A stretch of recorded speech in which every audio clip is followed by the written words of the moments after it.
Good evening. We'd like to call to order the regular meeting of the Perry Carnegie Library Board on October 21st at 6:15 p.m.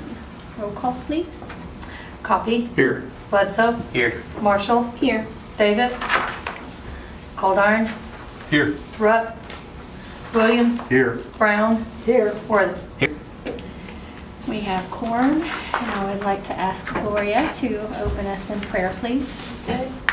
Father, we just come before you tonight with praise and thanksgiving in our hearts, thanking you for Perry, thanking you for our neighbors and our families and the people that make up this great city.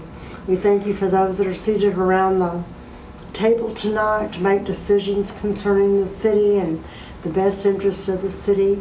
And we just ask, Father, that the Holy Spirit lead us and guide us in the decisions that we make. Sometimes they're hard decisions, but Lord, we just know that you will lead us and guide us into the right decisions. And we thank you and praise you for that. Just bless us now, we ask it in Jesus' name. Amen. Amen. Item number 1 is the consent agenda. I'll make a motion that we approve the consent agenda. Second. Thank you. Roll call, please. Coffee. Yes. Bledsoe. Yes. Marshall. Yes. Coldarn. Yes. Williams. Yes. Brown. Yes. Worthing. Yes. Do we have any comments from those assembled for the library board? Okay. Number 5, presentation of oral quarterly report on library usage and statistics on Perry Carnegie Library by Pam Rigg, Hi. the head librarian. So the Oklahoma Department of Libraries purchased new software, and every year we have to do an annual report, which was from 23-24. So this is the first year that the new software has printed us out a report. And I think it's great that we're able to show off our statistics. So the library, in that year, we were open over 2,000 hours. Almost 2,700 people have a library card. Almost 15,000 people walked through our door last year. The physical collection contains a little bit over 20,000 items. We have, 17,600 printed materials and 1,700 videos. For the ebooks, 8,938 e-materials were borrowed with total circ of 28,811. We lent our materials to other libraries 84 times, and we brought in 109 items from other libraries. We had 370 uses of our public computers. We don't have numbers for our Wi-Fi, but it's available inside and outside the building. We had 214 programs with 3,873 people in attendance. That's very awesome. Thank you. Okay. Move to number 6, consider approval of the programming and book signing policies for the Perry Carnegie Library. I'm getting me a new knee next week. Yeah, you are more than welcome to sit.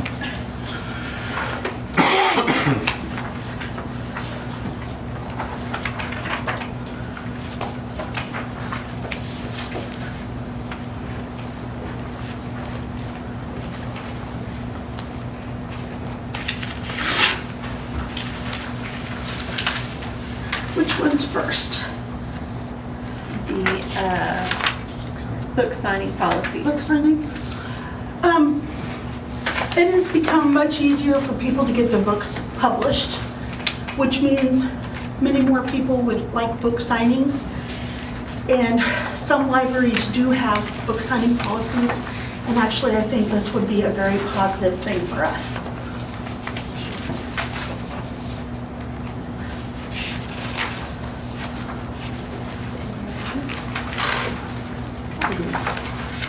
What is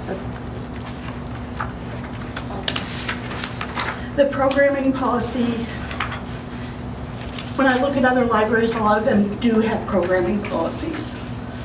And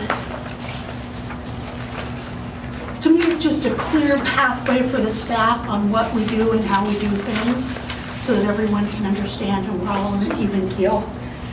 And on these, I do have library director reserves the right to override policies on an individual basis. That's in case John Grisham or James Patterson wants to come for a book signing. That would be great. Are you making a promise that they will come, Pam? I don't think so. That'd be great. Does anybody have any questions about? I had one thing I wanted to ask. On your book signing proposal, you said only Noble County authors' books about local interest will have book signings at the library. Then that seems, I mean, I understand that, and they should have priority. But what if you had a national, Well, at the bottom it says, the library director reserves the right to override policies on an individual basis. okay. So if that we would do cover have that. someone, a lot of times people that want to do book signings or have programs at the library, they have an agenda. And that's a way to limit people that want to come in from the outside with an agenda. Okay.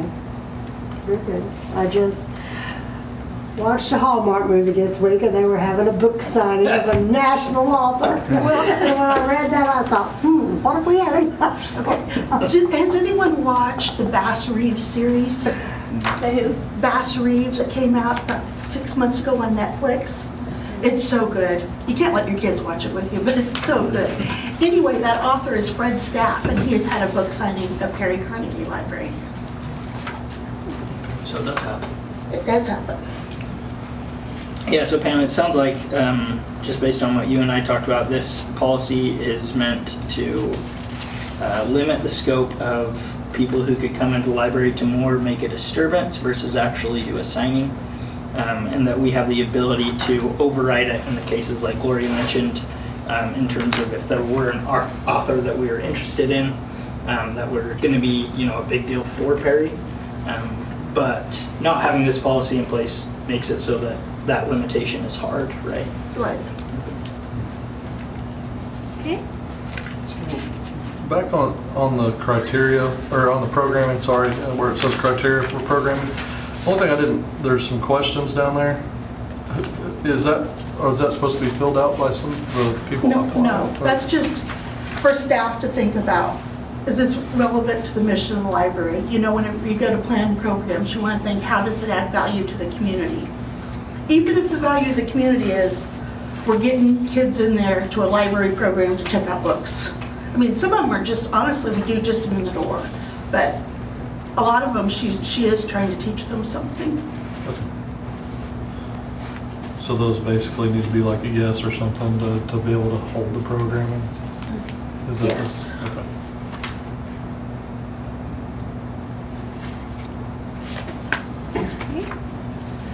Sometimes look up, Google, Lawton Public Library Satanic Author.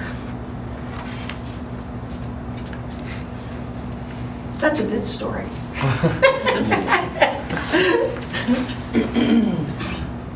Okay, so we have a motion. I make a motion that we approve the programming and book signing policies for Perry Carnegie Library. Second. Roll call, please.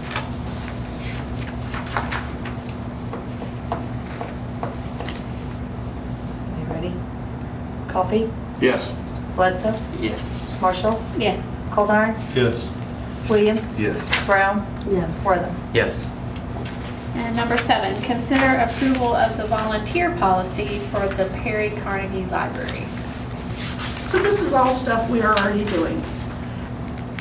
I am just trying to set the library up for success. If something would happen to me, we have it all written down. And to me, this is to keep the staff safe and the public safe and even the city council safe.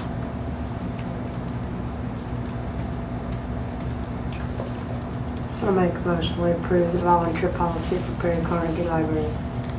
Second. I did have one quick question. Just Okay. if you don't mind, Annette. No, go. There was one in here.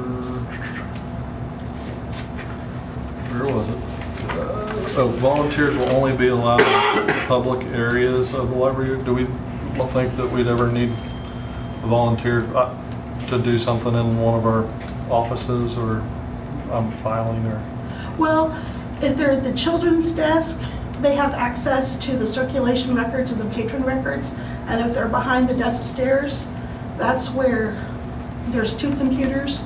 So we might have them in the workroom doing something, but never where they would be available to access our computers or even the fine money. But I guess behind that counter, the public's not welcome to go into the counter, behind the counters, right? So that would say that they're gonna go in a non-public location if they're gonna go behind the children's desk, right? Yeah, that's not a public area. All right, so, I understand what we're trying to get to there, I just wonder if we don't need to change that a little bit to make it valid.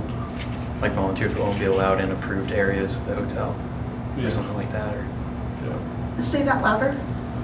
if volunteers would only be allowed in approved areas I like instead that. of public areas. Approved areas. And those areas are approved by the librarian, Right, library director? right. Because then you can put things in place later where you say like this area is restricted for volunteers, and that's in place for the staff so they know, okay, volunteers can't go there. Or when volunteers come in and you do an orientation, you can say, here's where you can and can't go. I like that. Thank you both. So I amend that motion to say approved areas.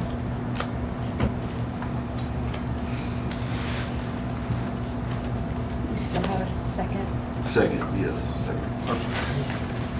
We got kicked out of that. Anything else? I would like to just say one comment. I read a little book this week, a children's book, that was written by a Stillwater woman, but it was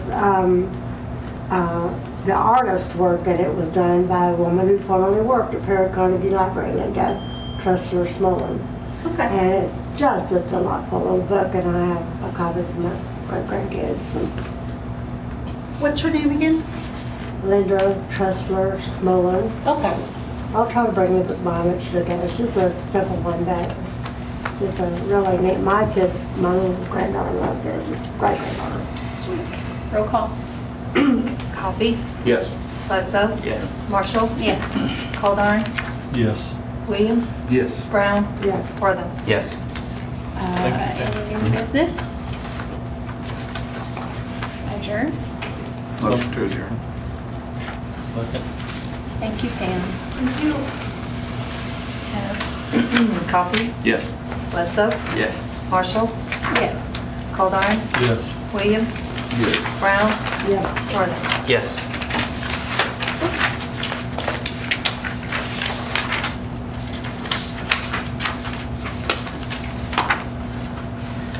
All right, let's go ahead and call our regular meeting for the Council of the City of Perry to order on October 21st and have roll call. And Coffee? Here. Bledsoe? Here. Marshall? Here. Davis? Goldar? Here. Rutt? Williams? Here. Brown? Here. Wortham? Here. All right, we've got quorum. So item 1, our consent agenda. Motion to approve. Second. All right, we have a motion in a couple seconds. Okay, Coffee? Yes. Bledsoe? Yes. Marshall? Yes. Goldar? Yes. Williams? Yes. Brown? Yes. Wortham? Yes. All right, thank you. So item number 4, comments from those assembled pertaining to items on the city agenda or citizens presenting their concerns or comments. I believe we have someone this evening, which would be Craig Higley. Come on up, you can take the stand.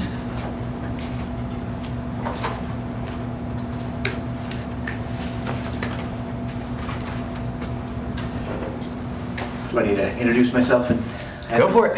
Tell us who Okay. you are. I'm Craig Higley. I'm from Stillwater, Oklahoma. I've had a property here in Perry that I'm hoping to develop, whatnot. So I have a little bit of a vested interest in the doings of Perry. So my main concern tonight is talking about the arena project that is going on. I have, ever since I've heard about this project and known who the owner-developer is, I have taken a concern in making sure that this project is following building codes as per the state adopted building codes. And so that's what's driving my interest here tonight with you all. So anyways, what I found after I did a FOIA request on the building permit package, I went through the drawings. I have some of them here today with different professional stamp drawings on there. And upon looking at those drawings, it didn't seem like there were some things right about that. So I contacted the architects that had stamps on this and the engineer to come to find out that all three of those individuals had been, stamps and signatures had been forged on these drawings.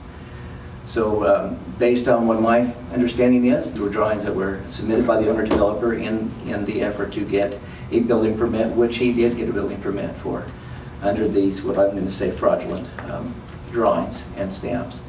So anyways, I came and met last Monday and with the city manager and the city attorney and presented them with that information. I also have the list here from those three individuals, professional individuals that I gave to them also, and informed them of the situation. One of my big concerns now is that the city has not put a stop work order on this project due to the fact that it is, that again, by law, state law also, this project would need to be designed and prepared, or at least overseen by a licensed architect. At this point, we have no reason to believe that there is an architect involved in this project. So anyways, and the answer that was given back to me from the city was that since the state is investigating this, which came about due to my complaints to the state architectural board and the state engineering board about these forged stamps. So I think that's in error because, again, this is not necessarily the state investigating this. Is the state board of engineers and the state board of architects who are investigating these forged stamps. I did talk to the Ryan, who is with the engineers board, who is investigating this, to kind of talk to him about that and asked him specifically, are you investigating the permit side of things? And the short answer is no, they are not. They're just investigating the fraud part of it, or the forged stamps and signatures part of the deal. So again, the city of Perry is the one who issued this building permit. The city of Perry is responsible for this building permit and what work is going on. So anything that's being allowed at this point is strictly at the decision of the city at this point.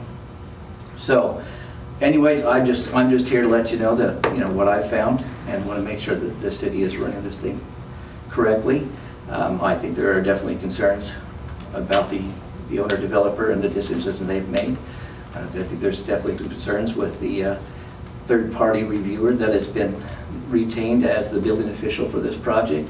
And some of the things one of the things that was being a big concern was the fact that it appears that they are not requiring any sort of sprinkler system as part of this building. I'm willing to state today that there's definitely a sprinkler system required in this building. And so that needs to be addressed. But hopefully with an architect actually getting involved, we can start to address these items and start getting an actual set of drawings that has been properly designed by a professional architect, and address the items that would need to happen for this building. My main goal is to make sure this building happens, but it happens with, the right people involved and meets the state adopted building codes. And so that's where I am today, and I'm going to keep pursuing this, and I'll keep FOIA requests as much as I think I need to, and keep working with the different agencies and anybody else involved. And I'm available to anybody who would like to talk to me at any time about this project. I have no ill feelings towards anybody, but I do think that we just need to make sure we're keeping everybody in line. And I appreciate your time allowing me to come in and speak to you today. Thank you, Craig. Yeah, if anybody has any questions, you can reach out to Nate. Nate, you have Craig's contact information as well, don't you? Okay, so if anybody wants to reach out to Craig, and you can catch him afterwards. Are you heading out? If you want me to stick around, I'll stick around. Okay, well, here's, unless you want to It's probably hear, gonna be a late night. yeah, I was gonna say, unless you want to hear a really boring meeting. I know it's pretty exciting. But yeah, yeah, if anybody has a question for Craig, you can get his contact information from Nate, and reach out to him. Thank you, Craig. All right, I don't believe we have anyone else. So let's move on to item number 5, proclamations, commendations, reports, and inquiries by the governing body. Don't believe we have any proclamations or commendations. So let's go on to council reports. Ward 1, Gloria? I do have something. All right. I wrote it down so I could get it properly. Saturday, there will be a Noble County Care Portal Century Ride, a bike-a-thon, to raise money to help children before, during, and after foster care, aiding families in crises, and etc. And the Noble County Care Portal is a nationwide 501c3 organization that has recently launched in Noble County, and it involves several of our local churches. The ride's going to start at dawn Saturday from the Assembly of God Church on West Fur Avenue, and is to raise money for the new Noble County effort. This is a new chapter of it in Noble County. And the riders are going to be Jim Parham, Zach Hall, Brett Nation, and they'll be joined for the last half of the 100-mile ride by Senator Chuck Hall. And as they're nearing completion, they're asking children and parents to gather at the high school and finish the ride with them to the square for a celebration. And that's probably going to be around 4-ish, but they can't tell for sure. But the residents can watch live on Perry Assembly Facebook page, Noble County Care Portal Facebook page, YouTube, or online, and donations may be made online at the Noble County Care Portal Century Ride, Perry Assembly, fundpag.org. So, and I also noticed that the square is getting ready for Halloween, and I noticed a huge blow-up thing on top of a building that startled me all around the corner the other day. So that's all I have for tomorrow. Oh, my cat. I don't know why you wrote that down, why you didn't just, Huh? why you didn't just know that off the top of your head, why'd you have to write it down? Well, because I wanted to get it accurate, but I do think the foster care program is such a valuable thing in our community. And I just am really proud of our community for how they have stepped up and helped. You know, the Methodist Church has the shopping area for foster care parents, and frankly, I have a couple of great-grandchildren in foster care, and it's kind of dear to my heart right now. And but I see it working, and I see the heart of those people that are working with them and how much they care. And it's not an easy job. I mean, when I was at the paper, I went with officers and stuff on when they went into homes and taken children, and it's just a heart-rending thing for those children. And to have people that gather around them and love them and support them in a time like that can make all the difference in the world. So I'm proud of our community for being involved. Thank you, Gloria. Scott, can you top that? If I had something, I couldn't follow that up. But I don't have anything. All right. Like tucking notes in your pocket. Yeah, I was gonna save those for later. Maybe next one. All right, Ward 2, Austin. I don't have anything. All right. Nothing this week. Joe? No. Ward 3, Danette. No. All right, Derek. Okay. All right. D, committee reports. Does anyone have anything for our committees to report? We've had some key staff out of town, and when Right. we get back in, we'll meet again and Okay. discuss the final things on PUD, and We've got a meeting scheduled, right, I think so, yeah. Yeah. for November. All right. Good deal. All right. Item 5E, quarterly report presented by Miss Laura Vollmer, our executive director of the Main Street of Perry. Yay. That was Well- exciting. I have a few different things, a few different directions that I was gonna go tonight. This, I'm gonna let you guys look at, and I'm not gonna get to it yet, but we can go ahead and pass one of those around. So, we have a lot that's going on, a lot that's happened in I thank you guys that we're still able to come and present this tonight, because I do feel like it's important on our behalf as Main Street and on you guys supporting us. I recently attended a conference for Main Street directors, and that was one important thing that they said, who all presents to their city council and who all presents to their county. And it was very important that they feel like even across Oklahoma and across the national main streets that we are presenting to our counties and to our cities. So I'm happy to be here and present everything that we are doing and everything that we have coming up from Street. Our recent events that we have held, we have hosted which I know I'm gonna take you back a few months, but I just kind of wanted to give you guys some numbers. We hosted our Meet a Maroon event back in August, and we were able to look with our Placer AI that we had over 1,800 attendees, which was pretty great. Our Cruise in Oklahoma event brought in over 2,500 attendees. Our street dance was a little bit lower this year. It was only 800 last year. I think it hit 1,000, but we had to compete with out-of-town football this year, and it seemed like there was something else, but we were still as excited just to get to have 800 downtown.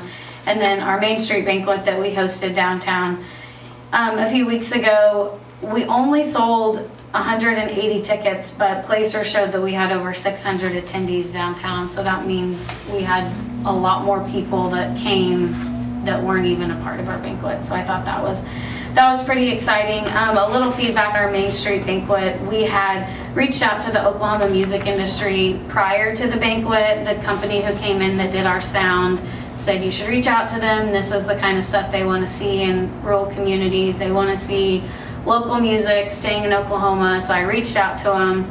They kind of didn't really reply back. They kind of were like, yeah, we're kind of interested. The next morning, Friday morning, instantly, they texted my cell phone and emailed me, and they were like, we wish we would have been there, we wish we would have been there. They're like, this is exactly what we want for small town rural communities, is for people who started in Oklahoma playing music to still be in Oklahoma playing music. And so they were like, when are you doing your next one? And I was like, well, not for a little while, because it was a lot of work. I was like, but they asked if we would do it in the spring, if we were doing it again next year. And they usually do give out some partnership money to kind of sponsor different events, and so they were really interested in that. So we made it to the state recognition with that event, and people are still, I've had a few thank you notes, I've had people call, I've had people text of just how great an event it was and how we just haven't had anything like that. So it was a lot of work. I will say that there were moments that we said in meetings and we were like, whoo, can we put it all together? Because it was just a lot of moving parts, but we all came together and it all happened. I will say that it's not an event I could pull off on my own at all. I did have some moments where I was like, oh my gosh, there's so much happening. And then the wind started blowing like right at the end of the day, and we're like, it wasn't supposed to be windy today, but it was great. And we're thankful for our promotions committee that worked so hard on all our events. Our upcoming events, we are doing Halloween in the Square. A part of our committee was we knew we were going to build our events this year, and it was how can we partner with something that's already going on instead of going off and trying to sell a lot of new events. And so the committee, we even did a vote. Do we want to do our own event, or do we want to grow off of what's already happening downtown? And a few of the members said yes, we just want to grow off of what the chamber already does for downtown. So our event inside the square will be, some events will start at 4, some things won't start till 5:30, but it will all be free events inside the square. So that way families that maybe aren't going anywhere else, they're only walking around the square, it'll give them something to kind of do and stay downtown a little bit longer, or maybe a little bit earlier. So we have different character appearances similar to what we did at our Summer Fest. The Sanderson Sisters and Captain Hook, their company that sends called My Princess Parties. We have rented 4 different inflatable things. One's called a Haunted Playland, a Pumpkin Smash, a Jacko Splat, which is some cute little thing that is kind of for older kids, a Pumpkin Bounce, and then just like it was called a Mega Maze, but it's kind of like a scavenger hunt maze, so people can can go through that. We had a group of girls reach out from Stillwater that do it's like a harvest festival that they do at OSU, and they have a dance team, and they were like, we'll just come dance for free. So they're gonna do some performances. We've hired somebody to do some free face painting, and then just a photo booth and different little things downtown. So these are all a part of our partnership with the Malls On Foundation to bring events downtown that are community-based, where everybody can stick around downtown a little bit longer.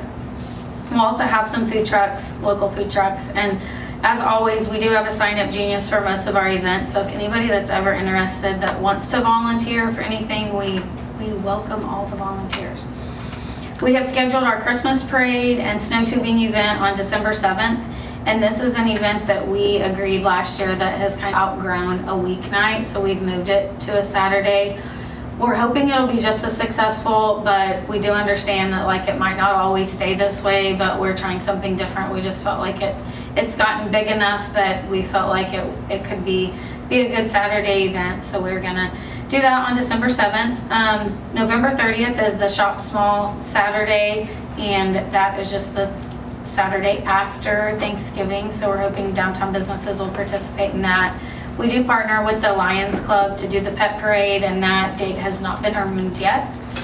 And the Christmas tour of homes is scheduled for December 8th, and for some of you who maybe don't know, the Christmas tour of homes is where a few different homes will come together, decorate their houses for Christmas, and you can buy tickets and go on a tour.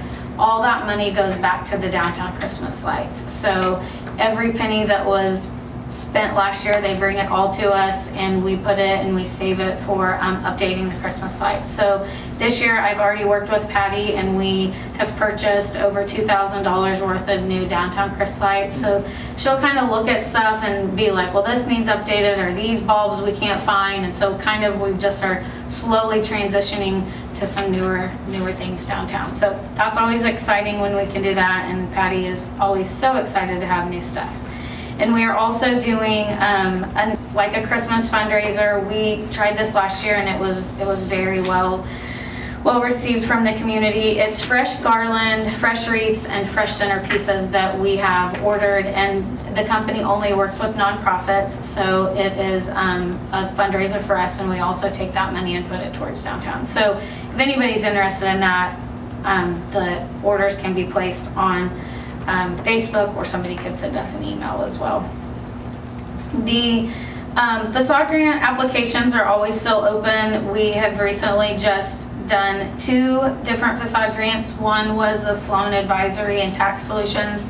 They came to Perry, and she opened her 2nd location. She also has one in Stillwater.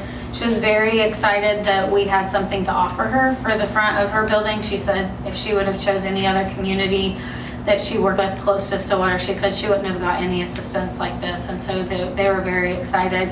And then we also partnered with Thorn Originals to help the front awning of their building. It had got damaged in the storm, and so they were very appreciative of that. We are starting the end of next week, the Downtown Christmas Light Project. It will be in phases. Our first phase will include the courthouse and the west side of the square. And then we're also in the process of hopefully getting it done quicker than we originally wanted, so where we can move to the rest of the square. But with that, Exchange Bank is going to do the same lights on their building, and Chemnitz gas station is going to do the same lights on there. So those will all operate together. They will all match. They will all be the same color.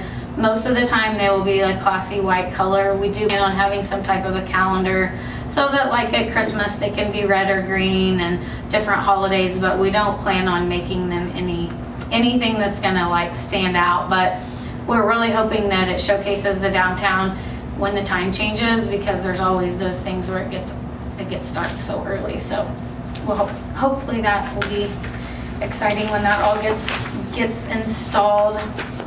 Last month I attended the director's training in Stockyard City, Oklahoma City, and this is something that we have to attend in order to meet our points for the Oklahoma Main Street accreditation. And they usually bring in a lot of different speakers. This month we had the Able Commission, they had somebody that talked about small scale manufacturing in your downtowns and how important that is, and how if you're able to get some type of something like that, even if they don't hold a storefront in your downtown, how vital that can be. And so that is very interesting.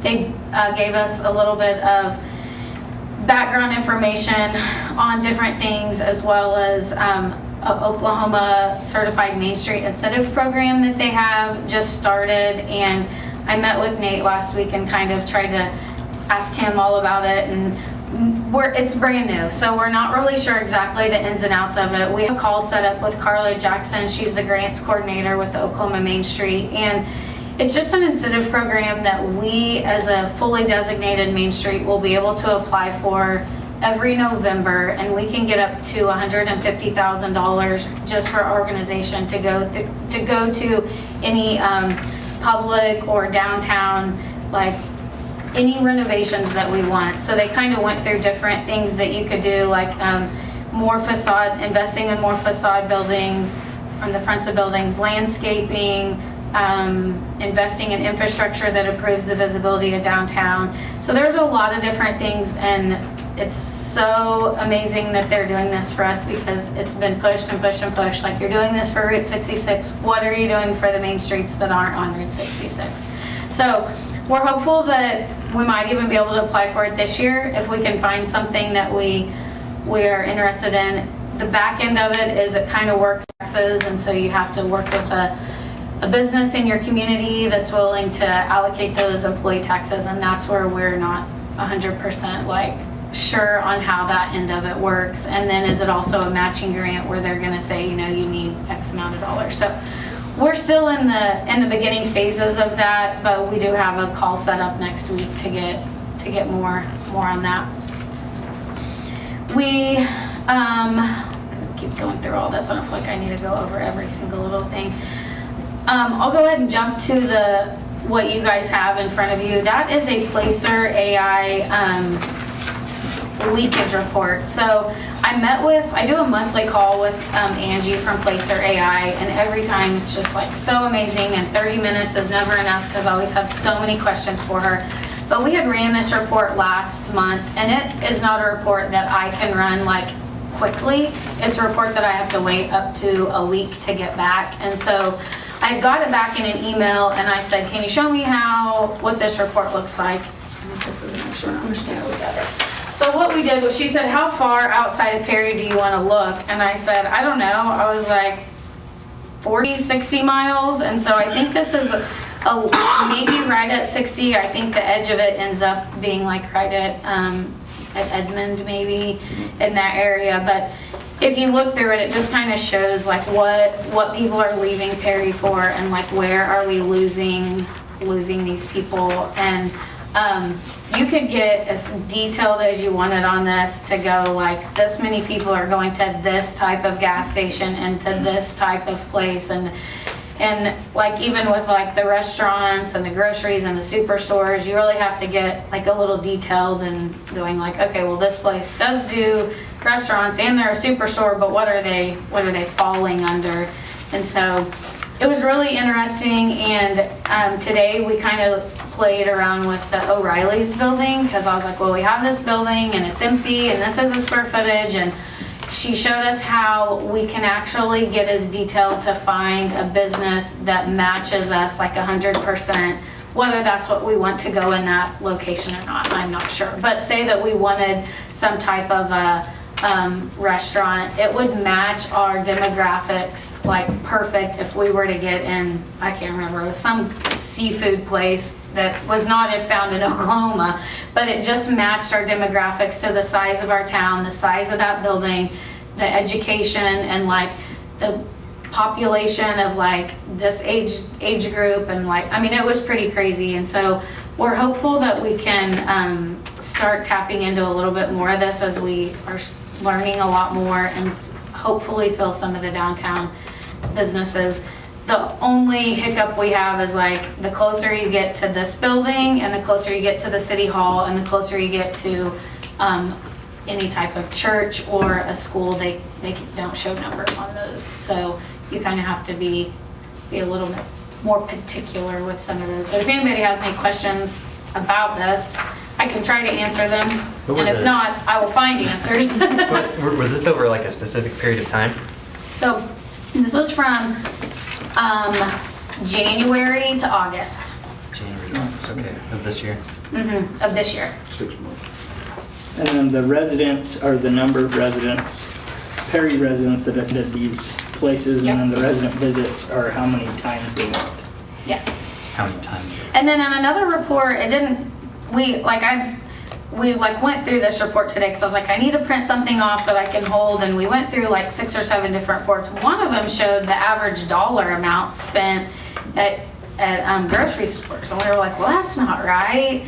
And then we did the math, and I was like, whoa, that probably is right. So I think it was just you had to compare if somebody goes in and buys $20 and somebody's buying $400, it eventually averaged out to around 50. And I was like, that just doesn't seem right. But when you added up the money, it was a ton of money that was not spent in Perry on groceries. And we were like, This is really okay. impressive, the information you can get off of that. It is really impressive, and there's just so much more. Like, you could take that gas station and it could like tell you exactly which gas stations they were going to. Like, you could even expand that a little bit more to see. And we have Loves, and that's what I was just kind of out of conversation. I was like, I can't believe so many people are leaving Perry to go to the gas station, go to a different gas station. And she said, there's just things that people want at certain places, that there's just a demand for certain things that you might not have in your community that they do in another place. And she was like, it's just probably something that I don't shop for. And so she was like, you never know. She was like, people drive, she's seen people drive consistently a long ways for certain stores and certain gas stations. So we did look into like just playing around. We looked at a car wash, and they were like, oh, what if we got another car wash? And it matched us perfectly with one we'd never heard of. I mean, so it was just, there's different things that it'll match us with that aren't necessarily stuff that businesses that we've heard before. So, and then if we wanted to pay more, which we aren't going to at the moment, we could get the contacts to some of these people and be like, now let us contact them. I tried to get her to like slip us one. I was like, do you have that contact? She was like, she couldn't do it. She said maybe we could be prorated and get the contacts. So anyway, if anybody has any more questions or anything about Placer AI, it's such an amazing tool, and I feel like we have had it now 8 or 9 months, and I'm still learning so much on it every day when we get on it. So But now's the time to ask you for those things, because our Yeah. subscription ends after a it ends year, in right? February, and so we'll have to kind of do kind of go back to our board and kind of say, was it worth it? Do we want to do it again? Do we feel like we got enough out of it? How do we feel? I feel like, just personally after today, I feel like I haven't even learned half of it. So it's hard for me to go, yeah, I've got all I needed, because I don't feel like I have. But then is it worth the amount that we spend on it every month? Or the whole year, because we did it one time. It is worth it, but is it worth it to continue? I'm not sure. We'll have to go back and see the impact of what we've taken, the information, what have we done with it. Right, like it's super neat to see the facts. Yes. But it's like, okay, well, what are we using those? to Yes, and accomplish, it's right? like, okay, is it worth the money that we've put in it? So, and we hope it is. We want it to be, and it's been amazing to see the amount of people that have came to our events. But if So we use that information and we're able to pull one new business into town, does then that it's pay worth for it. Yeah, yeah, Even a it small is. business. Yeah, so. But we want to pull like 6 more. Absolutely. But if you do one a year, then it's paying for itself. Yes, right? yeah. Whatever. Yeah. And the hard thing with some of the downtown buildings is just the way that they're situated. It's harder to like pinpoint that one building as it is like, like a bigger space. So we received a grant from Main Street of Oklahoma for a Tools for Your Business workshop, and this is something that other Main Streets have been doing. And they only choose 2 a year, and we're just now in the planning phases of it. We have a Zoom call on Thursday with Oklahoma Main Street, and it's a part of our Economic Vitality Committee. And what it does is it will bring in every person you could even think of, whether you own a business or you're gonna start a new business, and it brings everybody in the same room so that you can get everything you need. So it'll bring in people from the Oklahoma Department of Commerce, it'll bring in the Health Department, it'll bring in Meridian Technology, local attorneys will need permits there from the city of Perry, the Chamber of Commerce, realtors, insurance, local contractors, anybody that people would have questions that would come to us and say, you know, we need this, or we're gonna try to get all that in the same room for this one event. And so we're hopeful that the weather's good in February. We'll probably have a backup date, but this is something that we are able to receive funding from the Oklahoma Main Street for, so that we can kind of get some economic impact on the downtown, whether it's through a business that, you know, maybe just needs a little bit of support, or somebody who's interested in starting a business, but it's just been too overwhelming. So, and I think this is gonna be good for us in general, because I feel like I'm still learning when people come to me with questions and trying to find answers. So I think this will be an exciting event. I don't remember the Tuesday, but I wanna say it's the last Tuesday in February, but we'll have more information to come on that soon.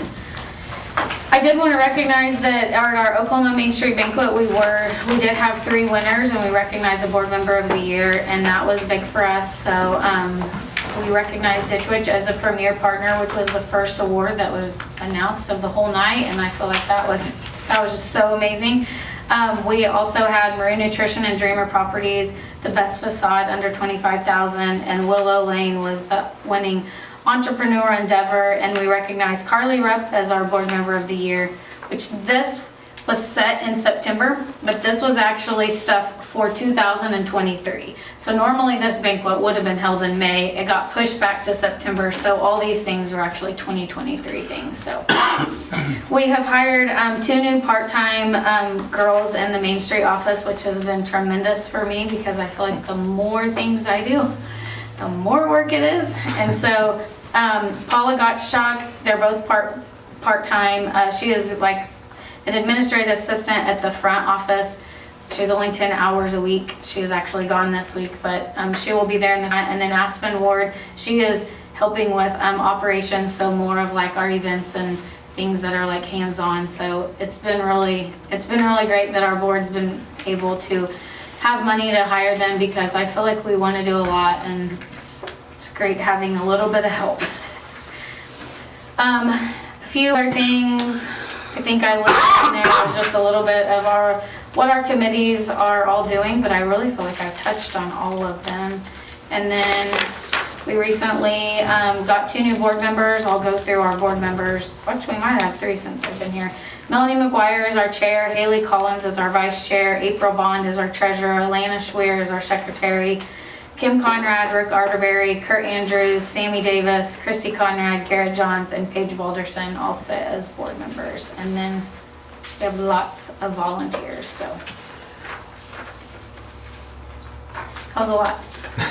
Do you have any questions? How many of the high school kids signed up to be youth I Main? think we just got them put into an Excel sheet and picked up the deal. I'm gonna say there's around 10, and then we have around 4 or 5 girls that that were from last year that are gonna move over. And we are hopeful to meet with them. I think my plan was to do it sometime this week, but I'm also attending the career day at the high school on Wednesday, and I say yes to everything, so I enjoy a lot of things. So I feel like Paula's being gone and Aspen's doing a lot of stuff for the Halloween that I do want. Like last year I met with them multiple times, but you always get those kids that are just in everything, which is great, because those are the kids that are like the ones that are motivated, but it's so hard to meet with them. So I think what we're gonna end up doing is more of like a Sunday afternoon meeting, and then get them involved with our events, because that's what it seems like tied them in the most, because they all need volunteer hours. So I want to say we have, if we put them all together from last year and the new ones, probably about 15. Oh, that's great. Yeah, it's exciting. The February Main Street event you mentioned, is it something that's just for like local Perry businesses, or will we be inviting? I think anybody's invited to it actually, and I think like different communities have done it different. Some communities I saw like did it more of as like a programmed event where it was like at 6 o'clock somebody's talking and at 7, you know, like kind of did it. And then some communities did it more as just like a come in and get what you need. Like if you need to go talk, you know, to the city about permits, you can go there. It's kind of just different. And then one community offered like something free for the first 50 people that came in to encourage people to come. So I think that it's really kind of what we want. So I guess after our call on Thursday, we'll kind of, but I really think anybody, I think it's open to anybody. It's just something that we're able to receive funding for to pay for most of the stuff so that it doesn't come out of our pocket. And we tried to kind of make something similar to it, and they said that they really wanted to partner with us to call it Tools for Your Business. They didn't want us to like make something else different. So there's just a lot of people that'll be involved in it. Appreciate everything you're doing. Yeah, I'm sure I missed something, but You guys have quite a bit going on. That's awesome to see. we do. And one more thing I'll throw in the very end. We are in the process, and we met with Nate, I think it was 2 weeks ago.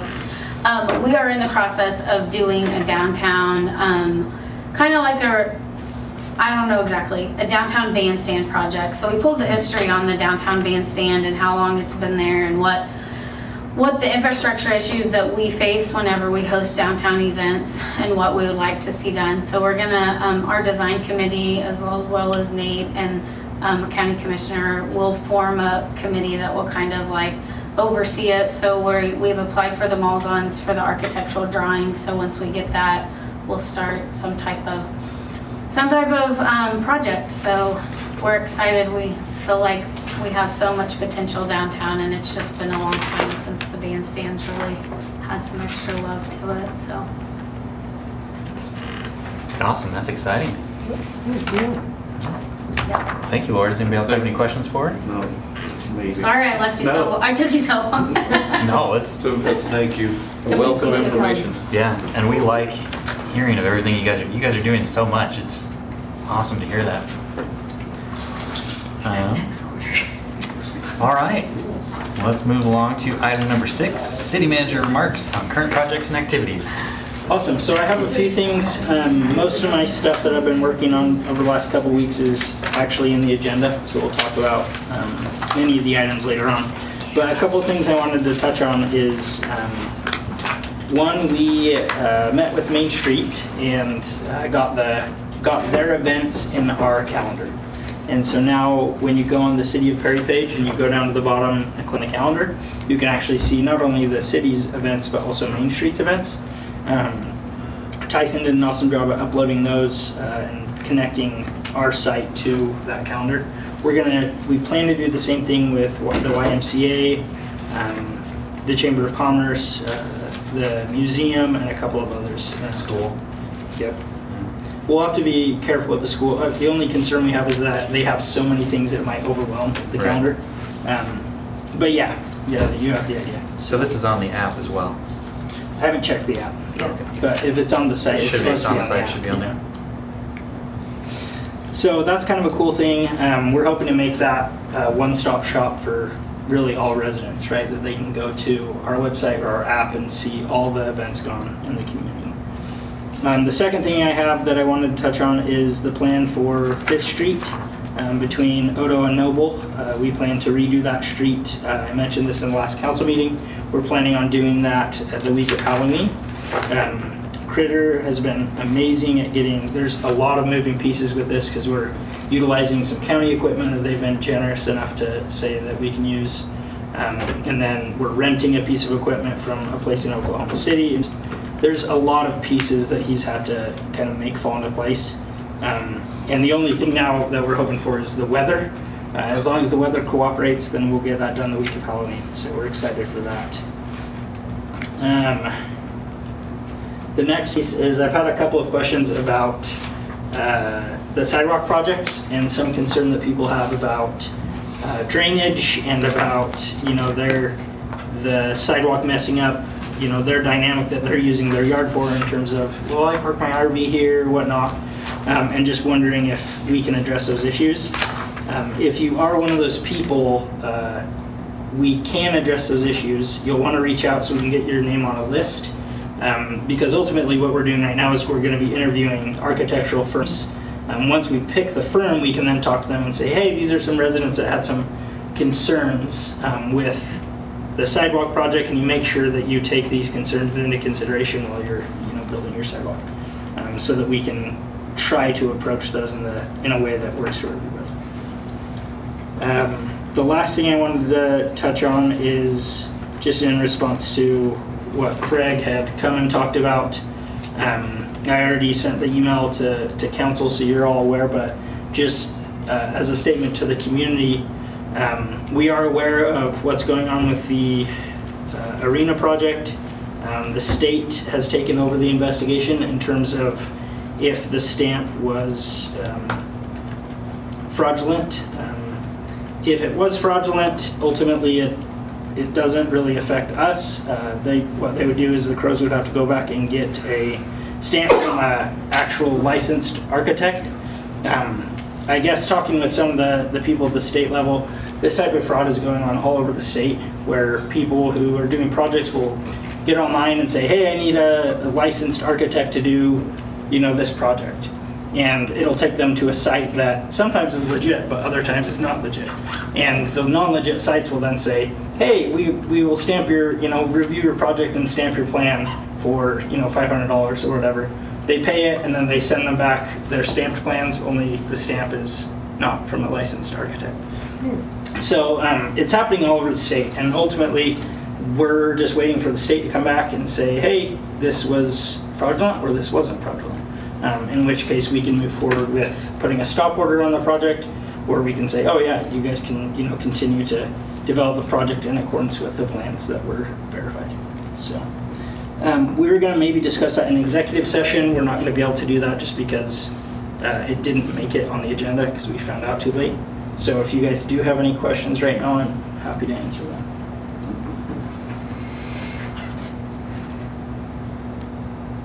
Okay. Well, those were my updates. Like I said, I have a few other things, but they're in the agenda items, so we'll get to those a little bit later. All right, thank you, Nate. Yep. Item number 7, CFO report on September financials. Well, since Bryce isn't here tonight, I thought I would also use up Bryce's time. No.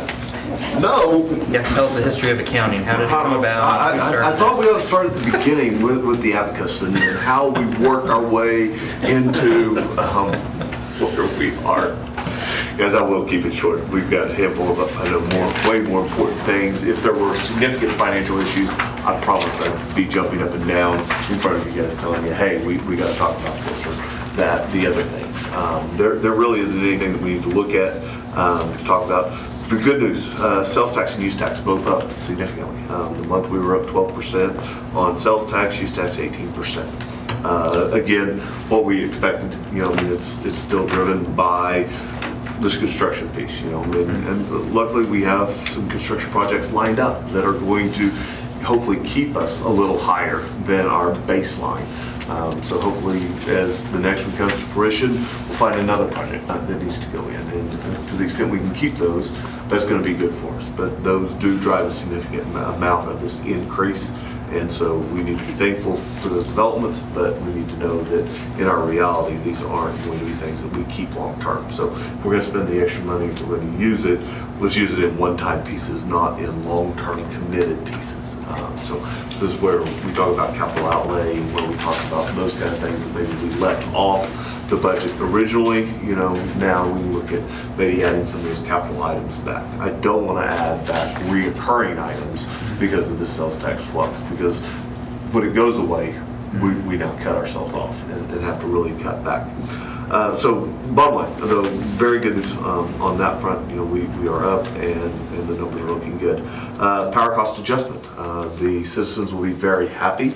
Our PCA is close to zero, and actually more than our citizens, Earl himself would be really happy with today, because our PCA was as close to zero as it could probably ever get. It's 0.0005 cents. So, I mean, not even 10,000th of a penny off from what that is. So that is a good piece and good for us there. You know, and CPI has continued to fall. We're down to 2.1% on CPI. So finally, we can get back to maybe talking about normal growth. Mind you, we have all these inflated costs that we're working off of, but once we get adjusted to that piece of it, now we're back into some of these normal growth pieces and normal, hopefully normal participation. If you're looking at your financials, 25% is where we should be. We are the first quarter of the way through the year. You know, as far as total dollars go, if you look at the general fund, you gotta remember we had the big grant reimbursement money coming in, which makes up for all of our net income in the general fund. So that's why we're ahead there. On the utility side, we are running where we should be as far as percent of revenues. Yes, our electric's at 32, water at 30. You know, both of those are what we would expect to be as far as revenue goes because of seasonality. We get our hot months of July and August and September, and those collections come in right now. We're going to fall off. Those numbers are going to retreat back by the time we get to February, March. We're going to be actually a little bit below what our total is, and then they'll come back as the spring comes back together. So from a seasonality adjusted, I can't just tell you, hey, on revenue, expect 25%, because that's not what we expect. But as far as overall expenditures go, you know, all of our departments are running pretty much at or below where we would expect them to be. So that's Nate keeping the wrench down. It's Brian not going out and spending all of his budget just because he can. So, you know, department heads are doing a great job, and we're in good shape related to that. Do you guys have any questions? Hotel motel seems to be There was doing well. 3 months of hotel motel collections deposited this month from some makeup pieces, and so it kind of it's skewed up just a little bit. Wasn't that the That same was the like same- last month? Wasn't there like, There was is it a different one? it's a different, yes. Okay. Okay. Yeah, So there's more than one that's we've had behind. some, yes, So some collection issues. it's skewed up, but do we know about how much skew we have here? I mean, where would we be without if they just paid on time? If they just paid on time, They paid their 1 month we would, instead of 3. instead of the 3, we'd be running at about $20,000. So, I mean, it was up. Still healthy. Over- I mean, it's a healthy number, yes. We're not in the negative for once on our hotel motel tax. So that Now, part's rebounded. they're supposed to pay monthly, not quarterly? They're supposed to pay monthly, yes. Yep. Yeah. Is anybody else still behind? There's still 2 on the list. They're not near the size of these adjustments. Okay. Yeah. And there's one in particular that likes to get really far behind. The microtel. Wow! No! We're not Next saying. item, performance review. Oh. I don't know how the rest of the lights go. Well, Well, hey, it's was just good sitting next to you. I'm moving over.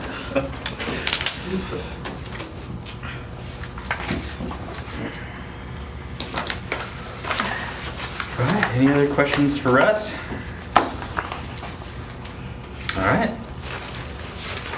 Item number 8, still Russ, presentation of the fiscal year 2023 audit.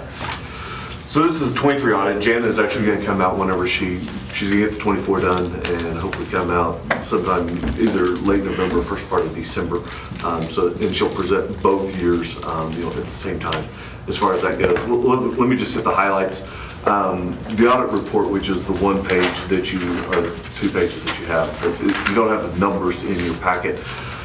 let me summarize it for you. It's an unmodified opinion, which is exactly what you want related to an audit. It's saying that the numbers included in that packet, whenever you guys go through the 60 pages that are in that document, the numbers that are in there are accurate, is what it's saying. And so that's the most important piece of what we need to know and what we need to take into account. So as you read that, you can trust the numbers. As you look at that report, as you look at what's there, there's actually 3 sets of financial statements that are included in that packet.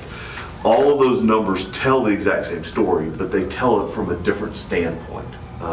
Forever and a day, people thought that governments just cook the books, because whenever we talk about a budget basis of accounting, we're talking cash, and so cash in, cash out. But then we had these fund level financial statements. And so on the fund level, governmental funds sometimes were on a modified cash basis, but the enterprise funds were all on a full accrual basis. And so you were getting 2 different pieces.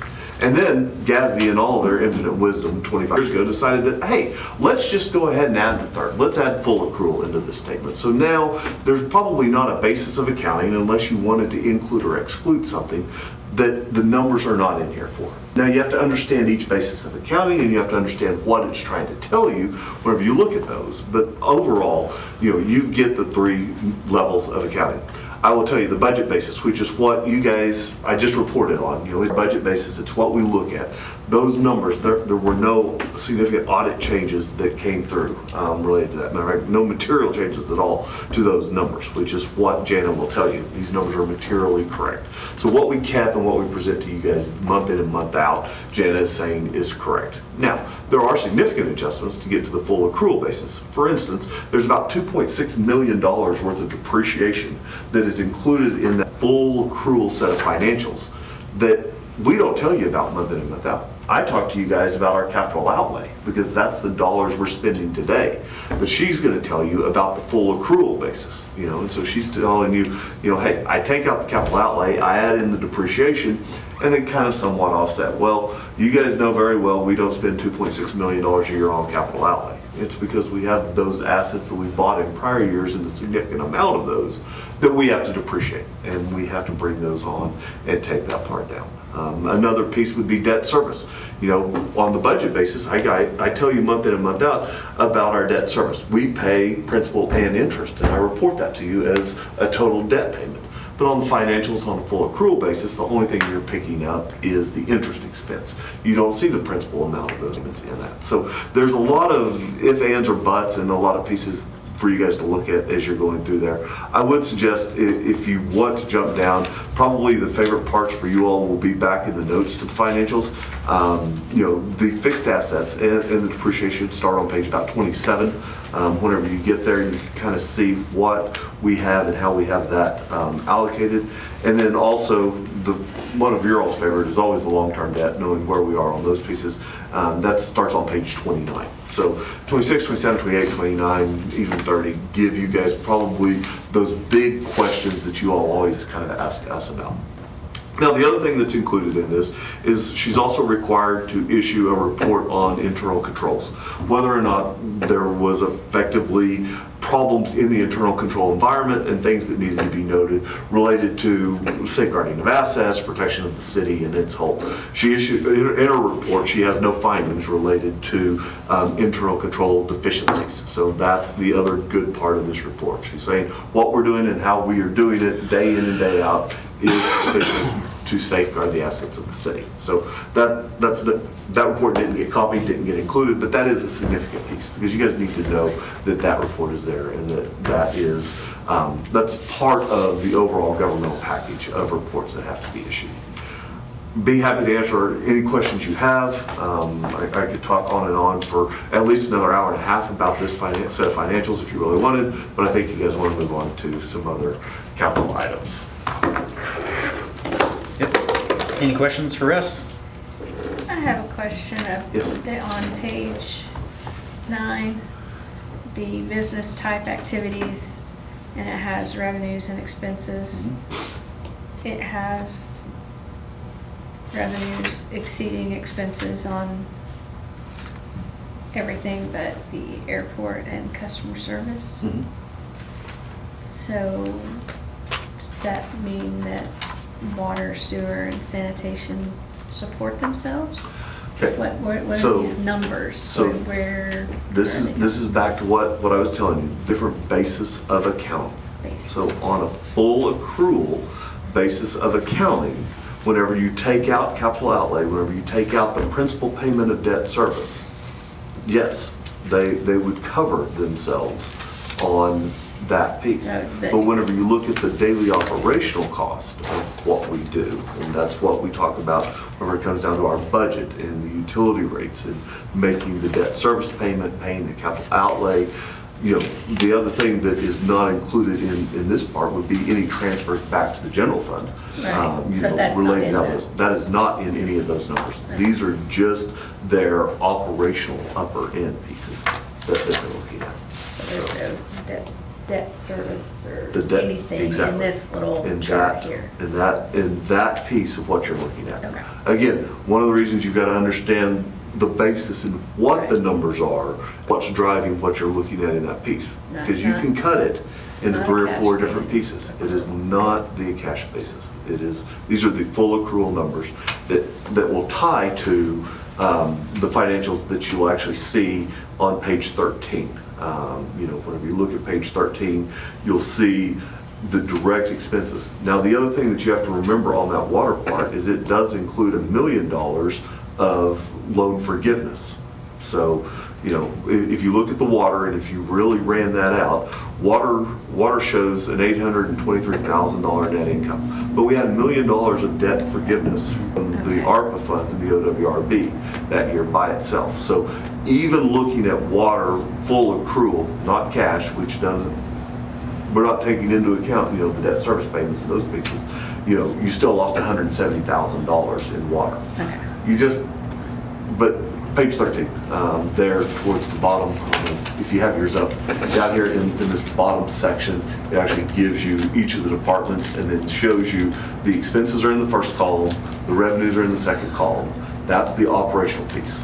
The other parts that are shown there then are everything else that picks up operating grants and capital grants that we received. And as you'll see, the $1 million of loan forgiveness on the water is there. The chart was built off of that piece of revenues and expenses. Yep. And if you guys, I'm more than happy to sit down and go over in detail any of this stuff that you guys want to look at in this report. But that is the highlights. All right, thank you, Russ. Okay, item number 9. We are authorized to file the audit. Oh. Have a motion. Yep, yeah, we have to take note of that.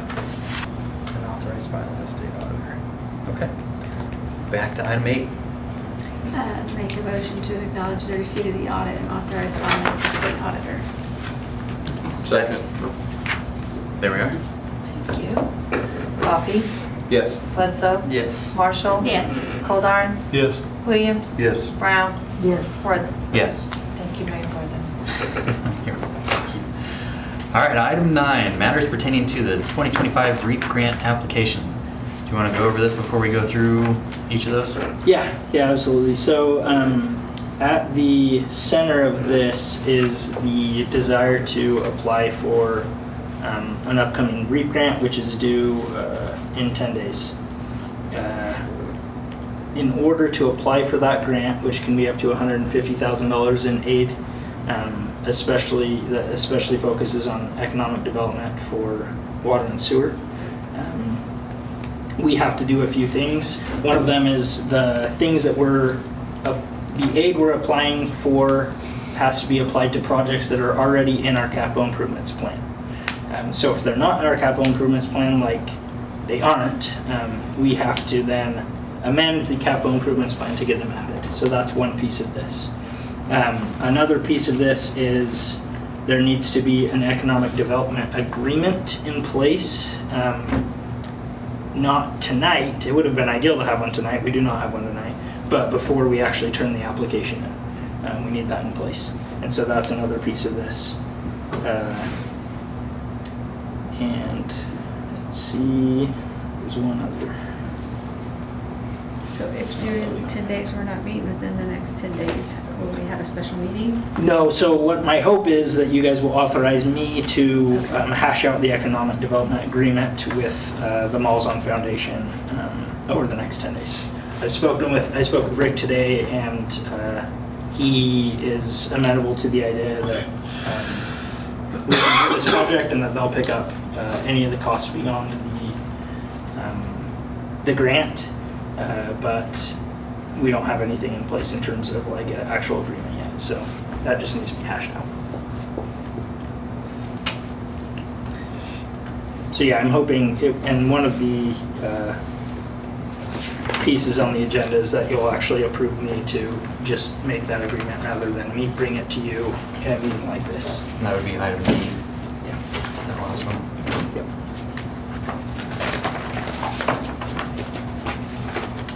So before we go through these individually, any questions for Nate?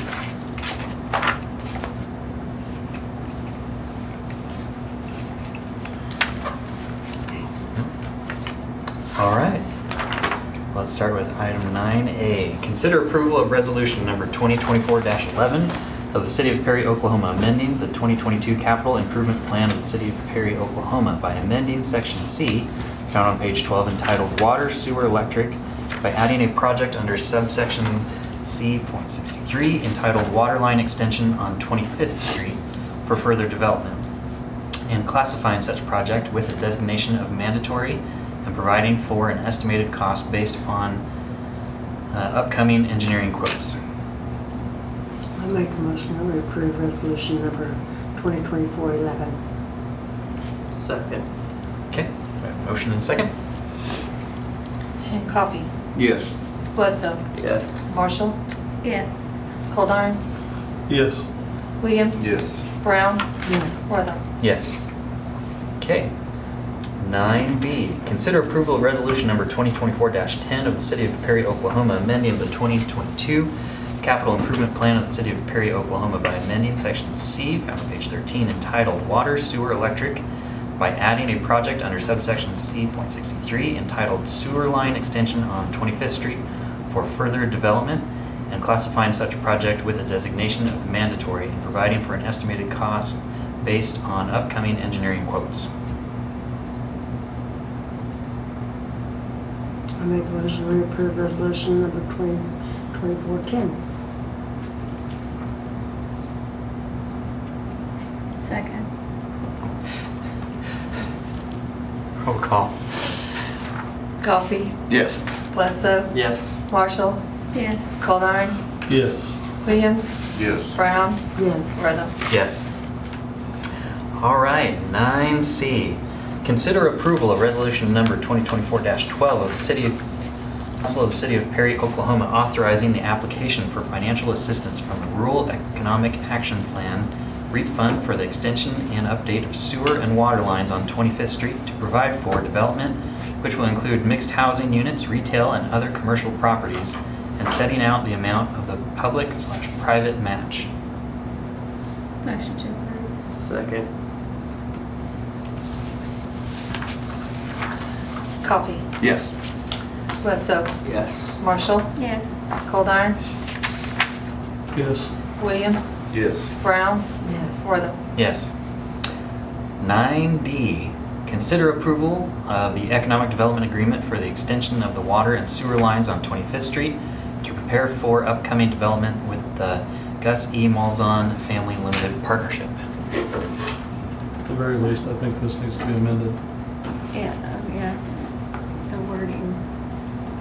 Is it, I mean, because we're saying we're approving an agreement, we don't have an I agreement. could have sworn I changed it, but that's what it says. Yeah. I'd also caution that we're setting out a public and private match in the previous one that we didn't define.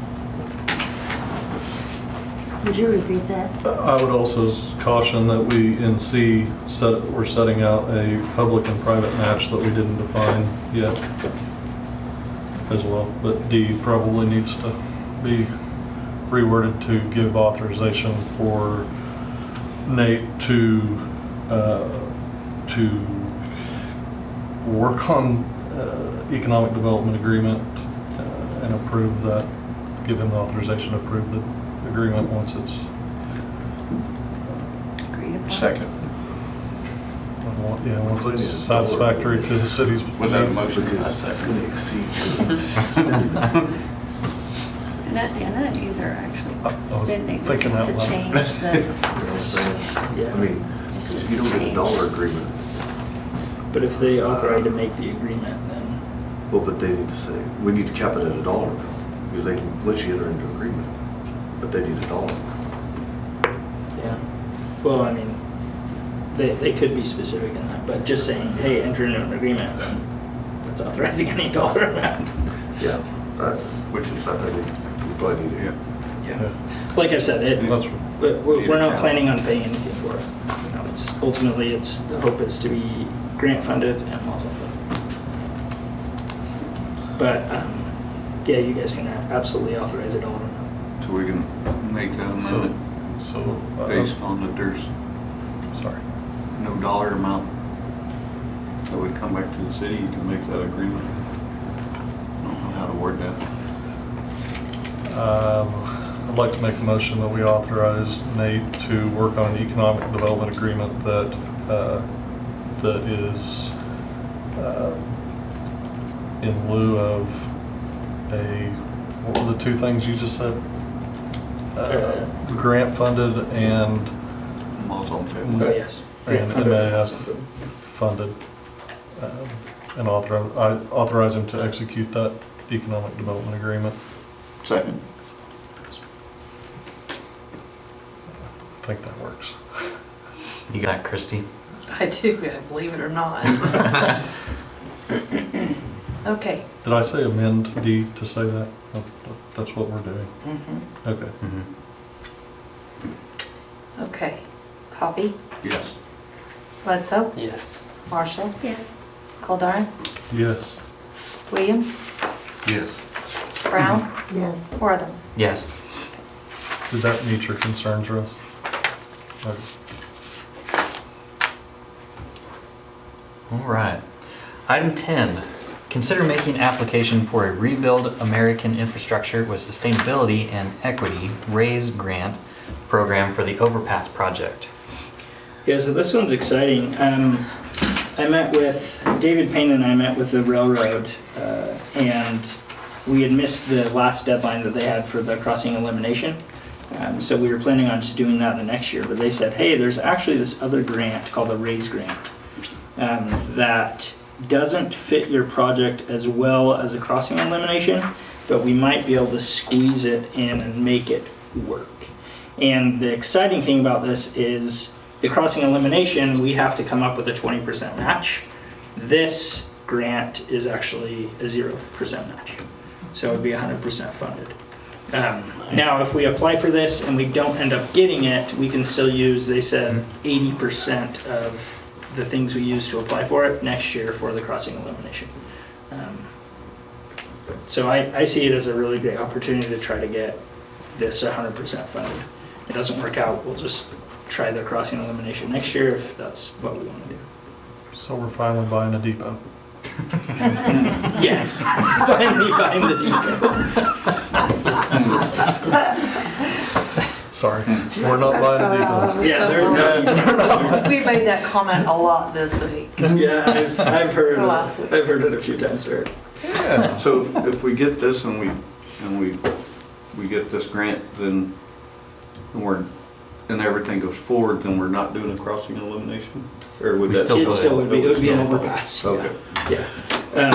We'll probably, in order to make it fit the RAISE grant versus the crossing elimination grant, we'll probably have to add a couple of components in terms of sidewalks and things like that to the application.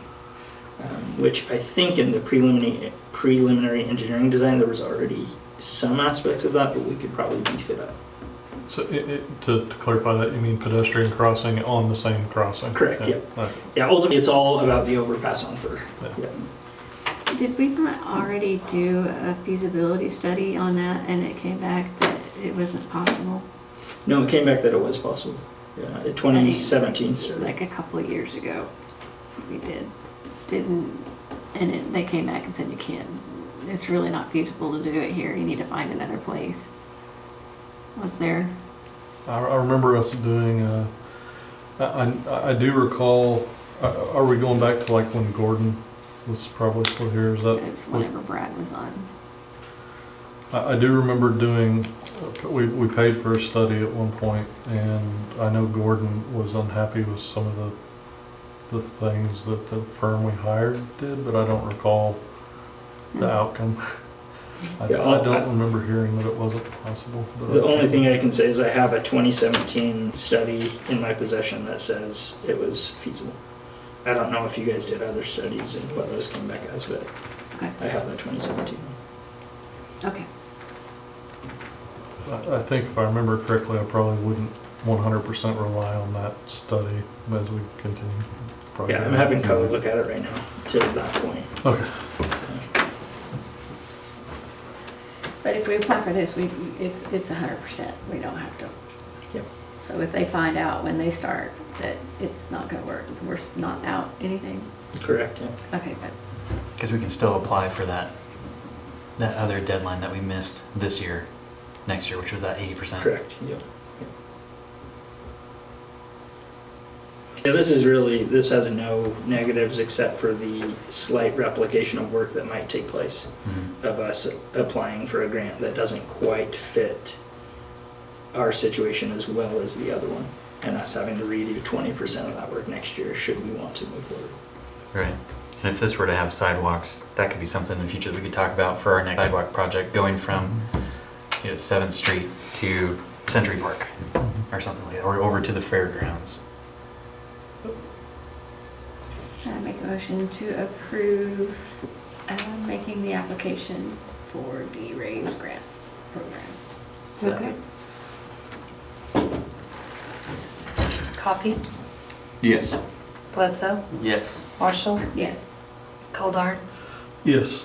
Williams, Yes. Brown, Yeah. Wortham. Yes. All right, item 11, consider the adoption of the resolution to adopt the hazard mitigation plan.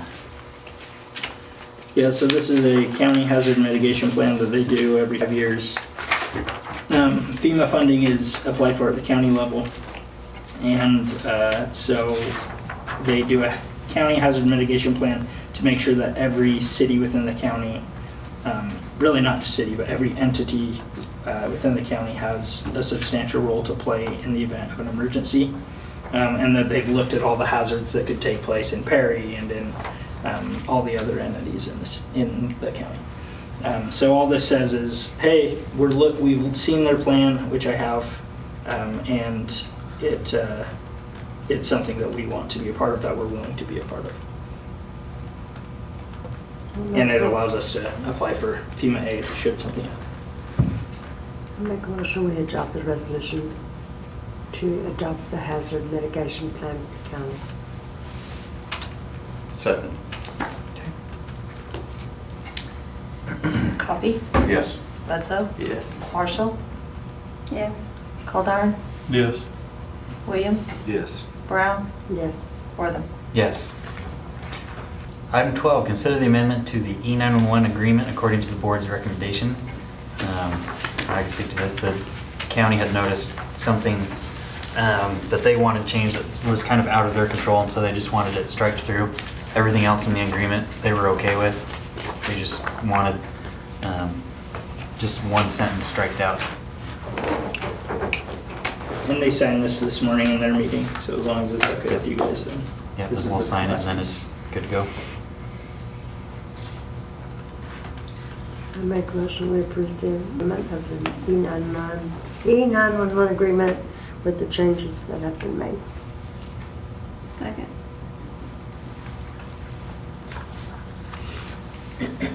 Coffee, Yes. Bledsoe, Yes. Marshall, Yes. Goldar, Yes. Williams, Yes. Brown, Yes. Wortham. Yes.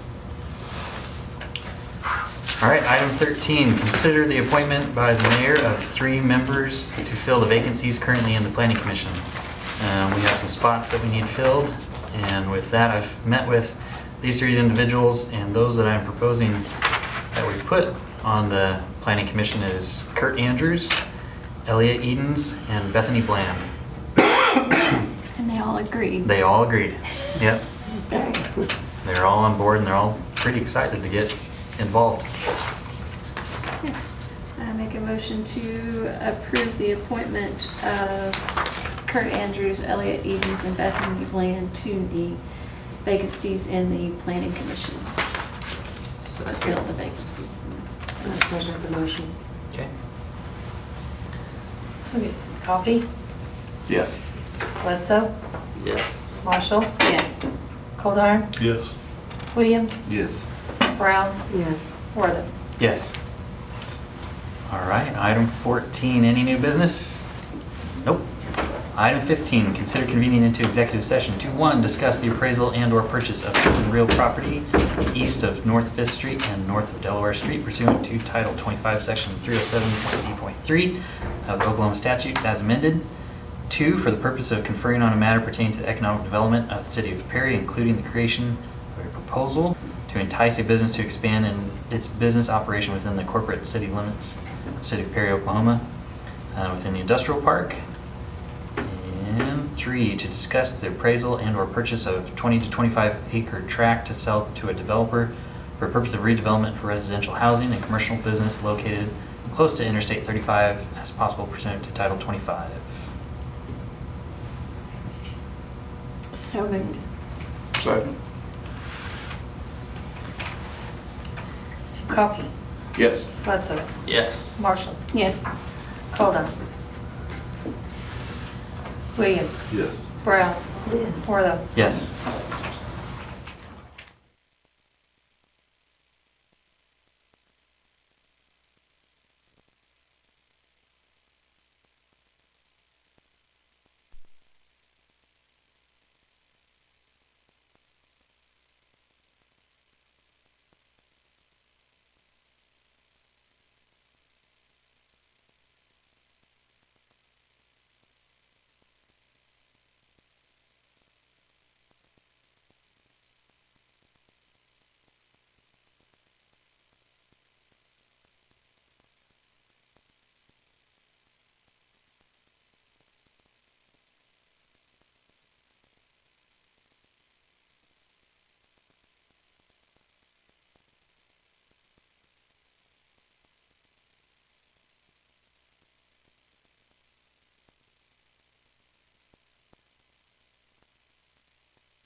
motion to reconvene. Second. Jill and Coffee. Yes. Bledsoe. Yes. Marshall. Yes. Coldiron. Yes. Williams. Yes. Brown. Yes. Worthing. Yep. All right, item 17, take any action? I don't believe we have any. So, Motion to adjourn. there we go. Too fast. Coffee. Yes. Bledsoe. Yes. Marshall. Yes. Coldiron. Yes. Williams. Yes. Brown. Yes. Worthing. Yes.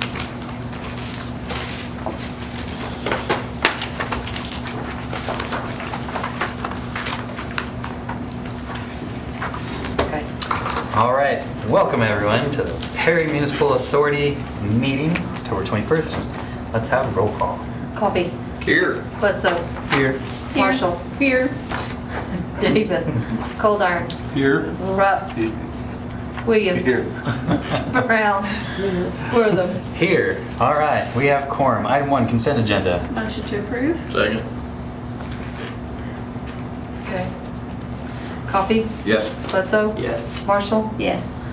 Coldiron. Yes. Williams. Yes. Brown. Yes. Worthing. Yes. Comments from those assembled? Nope. New business? Nope. Adjourned? So Motion. moved. Second. Coffee. Yes. Bledsoe. Yes. Marshall. Yes. Coldiron. Yes. Williams. Yes. Brown. Yes. Worthing. Yes.